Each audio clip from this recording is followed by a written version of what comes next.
السلام علیکم عزیز طلباء، امید کرتا ہوں کہ آپ تمام خیر و عافیت سے ہوں گے۔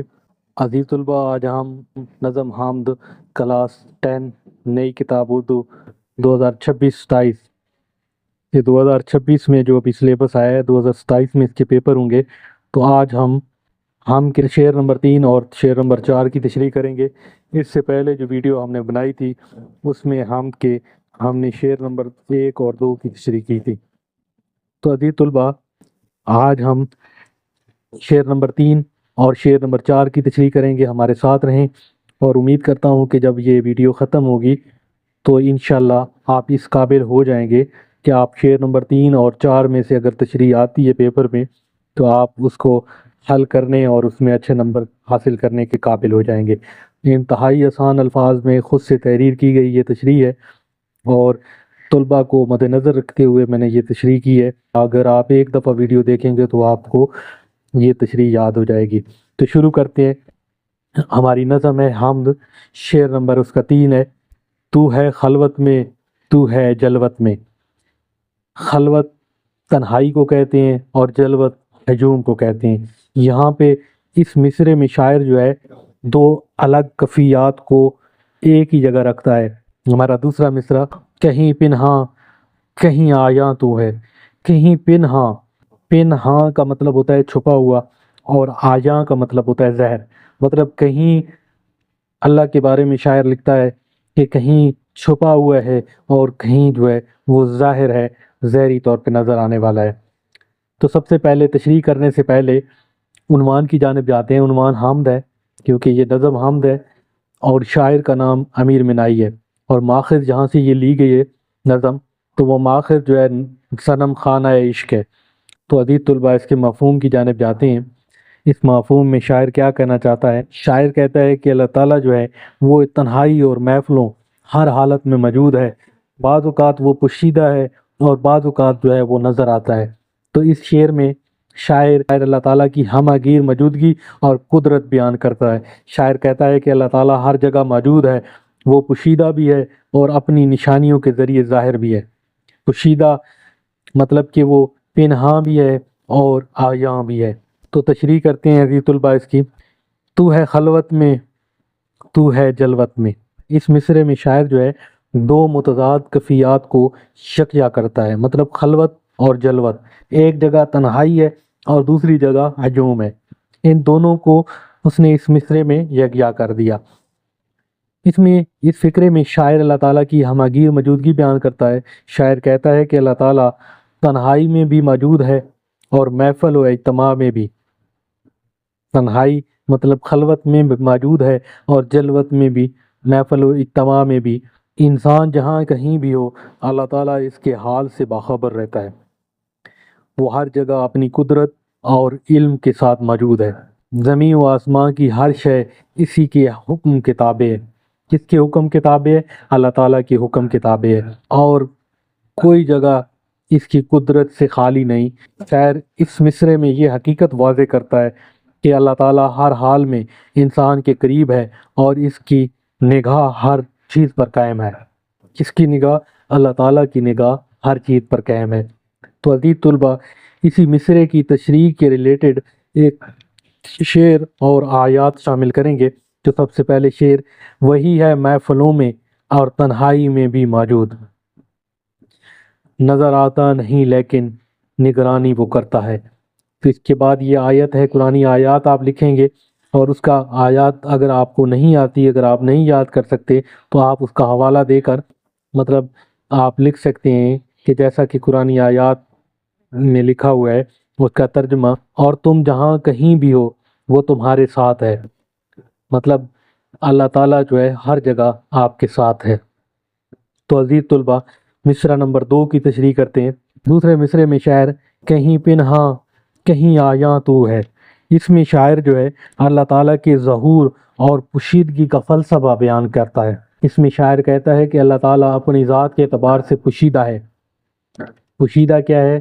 پنہاں ہے، اور مگر اپنی قدرت اور نشانیوں کے ذریعے ہر جگہ ظاہر ہے۔ ظاہر کیا ہے؟ آیاں ہے۔ انسان اسے اپنی آنکھوں سے نہیں دیکھ سکتا، لیکن کائنات کی ہر چیز اس کی عظمت اور قدرت کا پتہ دیتی ہے۔ چاند، جیسا کہ چاند، سورج، ستارے، دریا، پہاڑ، سب اس کی قدرت کی نشانیاں ہیں۔ شاعر اس مصرے میں یہ بیان کرتا ہے کہ اللہ تعالیٰ بے یک وقت پوشیدہ بھی ہے، پنہاں بھی ہے، اور اپنی قدرت کے آثار کے ذریعے ظاہر بھی ہے، یعنی کہ عیاں بھی ہے۔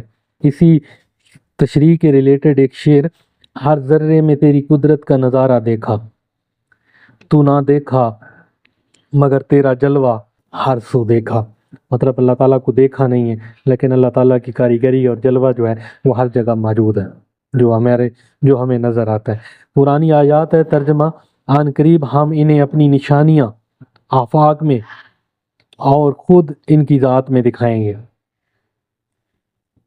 عزیز طلبہ، شعر نمبر 3 کی تشریح ہم مکمل کر چکے ہیں، اور امید ہے اگر آپ نے یہ ویڈیو مکمل دیکھی ہے 3 نمبر شعر تک تو آپ کو بآسانی شعر نمبر 3 کی تشریح سمجھ آ گئی ہوگی، اور آپ پیپر میں اس قابل ہو جائیں گے کہ آپ اس تشریح کو لکھ سکیں۔ شعر نمبر 4 ہے ہمارا حمد کا: نہیں تیرے سوا یہاں کوئی، میزباں تو ہے، مہماں تو ہے۔ یہ میزباں اور مہماں، یہ دونوں جو ہیں یہ دونوں الفاظ مہمان نوازی کے تصور سے وابستہ ہیں۔ بس یہ ہے کہ میزباں جو ہوتا ہے وہ گھر کا مالک ہوتا ہے، وہ جو گھر کا مالک ہو، جو انتظام کرے، رزق فراہم کرے اور مہمانوں کی ضروریات کا خیال رکھے، وہ میزبان کہلاتا ہے۔ اور مہمان جو ہے وہ عارضی طور پر ٹھہرنے والا، جو اس کے پاس ٹھہرا ہو تو اس کو جو ہے مہمان کہتے ہیں۔ تو اس کی تشریح کرنے سے پہلے اس کے عنوان کی جانب جاتے ہیں اور اس کا مفہوم بیان کریں گے۔ تو عزیز طلبہ، عنوان حمد ہے، کیونکہ یہ شعر جو ہے حمد سے لیا گیا ہے، اور اس کے شاعر کا نام امیر منائی۔ ماخذ یہ کہاں سے لی گئی نظم ہے؟ تو صنم خانہ عشق سے یہ نظم لی گئی ہے، اور اب اس کا مفہوم بیان کرتے ہیں۔ بیسیکلی شاعر کہنا یہ چاہتا ہے کہ کائنات میں حقیقتاً اللہ کے سوا کوئی مالک نہیں۔ اللہ تعالیٰ دنیا کا حقیقی میزبان اور مہمان ہے۔ اللہ تعالیٰ میزبان بھی ہے اور مہمان بھی ہے۔ تو اس شعر میں شاعر اللہ تعالیٰ کی وحدانیت اور کامل اختیار بیان کرتا ہے۔ شاعر کہتا ہے کہ پوری کائنات میں اللہ تعالیٰ کے سوا کوئی حقیقی مالک نہیں، وہی سب کا پروردگار اور نگہبان ہے۔ تو اس کی عزیز طلبہ تشریح بیان کرتے ہیں۔ ہم کے شعر نمبر 4 اس کے پہلے مصرے کی تشریح کرتے ہیں: نہیں تیرے سوا جہاں کوئی۔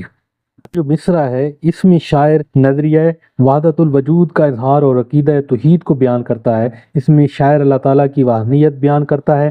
شاعر کہتا ہے کہ اس پوری کائنات میں اللہ تعالیٰ کے سوا کوئی حقیقی طاقتور مالک اور معبود نہیں۔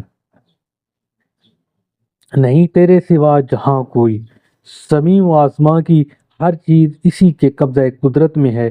انسان، جانور، درخت، پہاڑ، دریا اور تمام مخلوق اسی کی پیدا کی ہوئی ہے۔ بیسیکلی شاعر کہتا ہے کہ اللہ تعالیٰ کا کوئی شریک نہیں، پوری کائنات، دنیا اور ہر گوشے کا مالک جو ہے وہ اللہ تعالیٰ ہے۔ ہر طرف اسی کی حکومت قائم ہے، ہر شے اسی کی محتاج ہے۔ شاعر اس مصرے میں انسان کو یہ سبق دیتا ہے کہ اصل بھروسہ صرف اللہ کی ذات پر ہونا چاہیے، کیونکہ اسی کے پاس کامل اختیار اور طاقت ہے۔ شاعر بیسیکلی اس مصرے میں کہتا ہے کہ انسان کو اگر مدد مانگنی ہے تو وہ صرف اللہ تعالیٰ سے مانگنی ہے، اگر ڈرنا ہے تو وہ صرف اللہ تعالیٰ سے ڈرنا ہے، کیونکہ اللہ تعالیٰ سے بڑی ذات اس دنیا میں نہیں ہے۔ دنیا کو پیدا کرنے والا اللہ تعالیٰ ہے۔ اسی تشریح کے ریلیٹڈ ایک شعر یہاں پہ ایڈ کرتے ہیں: نہ تھا کچھ تو خدا تھا، کچھ نہ ہوتا تو خدا ہوتا۔ شاعر کہتا ہے کہ جب کچھ بھی نہیں تھا تو خدا موجود تھا، اور خدا نے ہی یہ سب کچھ تخلیق کیا ہے۔ اگر کچھ نہ بھی بناتا اللہ تعالیٰ تو پھر بھی خدا ہوتا۔ ڈبویا مجھ کو ہونے نے، نہ ہوتا میں تو کیا ہوتا۔ قرآنی آیات کو شامل کرتے ہیں ترجمہ: اللہ تعالیٰ کے سوا کوئی معبود نہیں۔ تو عزیز طلبہ، دوسرے مصرے پہ جانب آتے ہیں، چوتھے شعر۔ دوسرے مصرے میں شاعر کہتا ہے: میزباں تو ہے، مہمان تو ہے۔ یہاں پہ شاعر جو ہے دونوں الفاظ یہ مطلب میزبان اور مہمان، ان دونوں الفاظ کو مہمان نوازی کے تصور سے وابستہ کرتا ہے۔ میزباں وہ ہوتا ہے جو گھر کا مالک ہو، انتظام کرے، رزق فراہم کرے یا مہمانوں کا خیال رکھے، وہ میزبان کہلاتا ہے۔ اور مہمان وہ ہوتا ہے جو تھوڑی دیر کے لیے ٹھہرنے کے لیے کسی کے ہاں آئے۔ لیکن یہاں پہ شاعر نہایت ہی خوبصورتی سے بیان کرتا ہے کہ اللہ تعالیٰ ہی اس کائنات کا مالک اور پروردگار ہے، اور ہر مخلوق اسی کی مہمان ہے۔ کس کی مہمان کون کس کی ہے؟ اللہ تعالیٰ کی ہے۔ اور میزبان کون ہے؟ وہ بھی اللہ تعالیٰ ہے۔ انسان دنیا میں چند روز زندگی گزارنے کے لیے آیا ہے، مطلب کہ مہمان بن کے آیا ہے انسان زندگی کی۔ میزبان کون ہے؟ اللہ تعالیٰ کی ذات ہے، جبکہ اصل اختیار اللہ تعالیٰ کے پاس ہے۔ وہی رزق دیتا ہے، پرورش کرتا ہے اور اپنی رحمت سے سب کو نوازتا ہے۔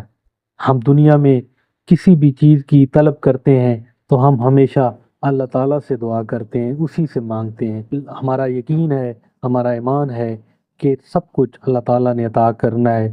جب دنیا اور ہم سب کو اللہ تعالیٰ نے بنایا ہے اور اللہ تعالیٰ نے رزق کا ذمہ بھی اپنے ذمہ لگایا ہے۔ شاعر اس مصرے میں اللہ تعالیٰ کی رحمت، مہربانی اور انسان کی عاجزی کو بیان کرتا ہے کہ بندہ ہر حال میں اپنے رب کا محتاج ہے۔ اس شاعری کے حوالے سے متعلقہ شعر ایک یہاں پہ شامل کرتے ہیں۔ تیرے کرم سے قائم ہے یہ دنیا کا نظام سارا، تو ہی سہارا سب کا، تو ہی نگہباں ہے۔ قرآنی آیات بھی شامل کرتے ہیں، واللہ خیر الرازقین، ترجمہ، اور اللہ سب سے بہتر رزق دینے والا ہے۔ تو عزیز طلبہ، آج کی اس ویڈیو میں ہم نے نظم حمد کے شعر نمبر 3 اور 4 کی تشریح کی ہے، اور امید کرتا ہوں کہ آپ کو اس کی بخوبی سمجھ آ گئی ہوگی۔ اور اگر آپ یہ ویڈیو مکمل دیکھ چکے ہیں تو میں یقین سے کہہ سکتا ہوں کہ آپ اگر ان دونوں شعروں میں سے کسی بھی شعر کی تشریح جو ہے اگر پیپر میں آتی ہے تو آپ اس قابل انشاءاللہ ہو گئے ہوں گے کہ آپ بآسانی اپنے پورے نمبر حاصل کر سکیں۔ تو آج کی ویڈیو عزیز طلبہ یہاں تک تھی۔ کل کی ویڈیو میں ہم، کیونکہ اس حمد کے ٹوٹل اشعار کی تعداد 7 ہے، تو کل کی ویڈیو میں ہم آخری جو 3 ہمارے اشعار بچتے ہیں ان تینوں کی تشریح کریں گے۔ اس طرح ہمارا حمد کمپلیٹ ہو جائے گا، تو پھر ہم اپنی اگلی 4 نظمیں جو ہیں ان کی جانب جائیں گے۔ تو ہمارے ساتھ رہیں، پیپروں تک ہمارا انشاءاللہ آپ سے وعدہ ہے کہ آپ کو پیپروں کے حوالے سے مکمل پریپیئر کریں گے۔ تو اگر آپ کو ہماری ویڈیو اچھی لگی ہے تو اس پہ کامنٹس، لائک، سبسکرائب ضرور کیجیے گا۔ یہ ویڈیو یہاں تک تھی، آپ سے اجازت لیتے ہیں۔ اپنا بہت سارا خیال رکھیے گا۔ اللہ حافظ۔